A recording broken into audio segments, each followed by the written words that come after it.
മസാല ബോണ്ടിലെ കാരണം കാണിക്കൽ നോട്ടീസിൽ അപ്പീലുമായി എൻഫോഴ്സ്മെന്റ് ഡയറക്ടറേറ്റ്. നോട്ടീസിന്മേൽ തുടർ നടപടി തടഞ്ഞ സിംഗിൾ ബെഞ്ച് ഉത്തരവിനെതിരെയാണ് അപ്പീൽ. സിംഗിൾ ബെഞ്ച് അധികാരപരിധി മറികടന്നുവെന്നും സിംഗിൾ ബെഞ്ച് ഉത്തരവ് റദ്ദാക്കണമെന്നുമാണ് ഇഡിയുടെ ആവശ്യം.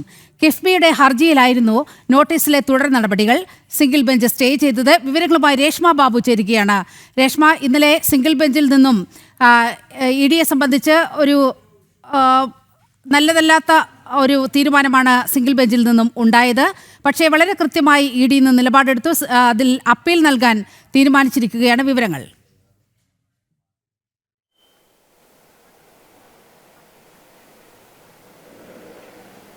നിലിമ, ഇന്നലെയാണ് മസാല ബോണ്ടിലെ ഫെമ ചട്ടലംഘനം ചൂണ്ടിക്കാട്ടി കാരണം കാണിക്കൽ നോട്ടീസ് നേരത്തെ കിഫ്ബിക്ക് അയച്ചിരുന്നു ഇഡി അഡ്ജൂഡിക്കേറ്റിംഗ് അതോറിറ്റി. ഈ നോട്ടീസിന്മേലുള്ള തുടർ നടപടികൾ ഇന്നലെ ഹൈക്കോടതി സിംഗിൾ ബെഞ്ച് സ്റ്റേ ചെയ്തു. ഈ സ്റ്റേ നീക്കം ചെയ്യണമെന്നാവശ്യപ്പെട്ടുകൊണ്ടാണ് ഹൈക്കോടതി ഡിവിഷൻ ബെഞ്ചിൽ അപ്പീൽ നൽകിയിരിക്കുന്നത് എൻഫോഴ്സ്മെന്റ് ഡയറക്ടറേറ്റ്. പ്രധാനമായിട്ടും ഈ സിംഗിൾ ബെഞ്ചിന്റെ ഇടക്കാല ഉത്തരവ് അത് അധികാര പരിധി മറികടന്നുകൊണ്ടാണ്.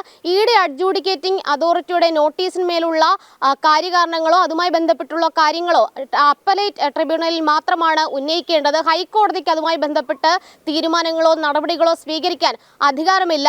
പക്ഷേ ഈ അധികാര പരിധി മറികടന്നുകൊണ്ട് സിംഗിൾ ബെഞ്ച് സ്റ്റേ നടപടികൾ മുന്നോട്ട് പോവുകയായിരുന്നു. 3 മാസത്തേക്കായിരുന്നു ഇഡി ഈ കാരണം കാണിക്കൽ നോട്ടീസിന്മേലുള്ള ഹൈക്കോടതി ഈ കാരണം കാണിക്കൽ നോട്ടീസിന്മേലുള്ള തുടർ നടപടികൾ തടഞ്ഞത്. എന്തായാലും ഈ തടഞ്ഞ നടപടി അത് റദ്ദാക്കണമെന്നാവശ്യപ്പെട്ടുകൊണ്ട് ഇഡി നൽകിയിട്ടുള്ള അപ്പീൽ ഹൈക്കോടതി ഡിവിഷൻ ബെഞ്ച് അടുത്ത ദിവസം തന്നെ പരിഗണിക്കും. പ്രധാനമായിട്ടും ഹൈക്കോടതി സിംഗിൾ ബെഞ്ച് ഇന്നലെ പറഞ്ഞത് ഈ 3 മാസത്തേക്ക് സ്റ്റേ ചെയ്യുന്നുണ്ട്. ഒപ്പം തന്നെ ഈ ഹർജി കിഫ്ബിയുടെ ഹർജി ഫയൽ സ്വീകരിക്കുന്നു. ഇഡിയോടക്കം ഹൈക്കോടതി ഇക്കാര്യത്തിൽ സിംഗിൾ ബെഞ്ച് ഇക്കാര്യത്തിൽ മറുപടി ആവശ്യപ്പെടുകയും ചെയ്തിരുന്നു. എന്തായാലും ഉടനടി ഇഡി ഹൈക്കോടതി ഡിവിഷൻ ബെഞ്ചിൽ അപ്പീൽ സമർപ്പിക്കുകയാണ് ചെയ്തിട്ടുള്ളത്. പ്രധാനമായിട്ടും ഇഡി അഡ്ജൂഡിക്കേറ്റിംഗ് അതോറിറ്റിയുടെ അധികാരം സംബന്ധിച്ചുള്ള കാര്യങ്ങളാണ് വാദമായിട്ട് അപ്പീലിൽ ഇഡി ഉന്നയിക്കുന്നത്. മസാല ബോണ്ട് ഇടപാടിൽ ഫെമയുടെ ചട്ടലംഘനം ഉണ്ടായിട്ടുണ്ട്. 2160 കോടി രൂപ സമാഹരിച്ചതിൽ 467 കോടി രൂപ ഭൂമിയുമായി ബന്ധപ്പെട്ട് ഭൂമി വാങ്ങുന്നതിന് വിനിയോഗിച്ചു.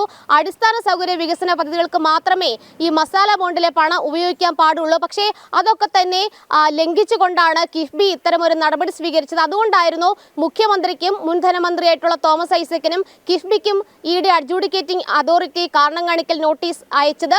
അതിനെതിരെ കിഫ്ബി ഹൈക്കോടതിയെ സമീപിച്ചുകൊണ്ടാണ് സിംഗിൾ ബെഞ്ചിൽ നിന്നും സ്റ്റേ ഇടക്കാല ഉത്തരവ് നേടിയെടുത്തത്. ആ സ്റ്റേ ഇടക്കാല ഉത്തരവ് റദ്ദാക്കണമെന്നാവശ്യപ്പെട്ടുകൊണ്ടാണ് ഇഡി ഇപ്പോൾ ഹൈക്കോടതി ഡിവിഷൻ ബെഞ്ചിൽ അപ്പീൽ സമർപ്പിച്ചിരിക്കുന്നത്. അപ്പീൽ ഹൈക്കോടതി ഡിവിഷൻ ബെഞ്ച് അടുത്ത ദിവസം തന്നെ പരിഗണിക്കും. നീലിമ. ഓക്കെ രേഷ്മ.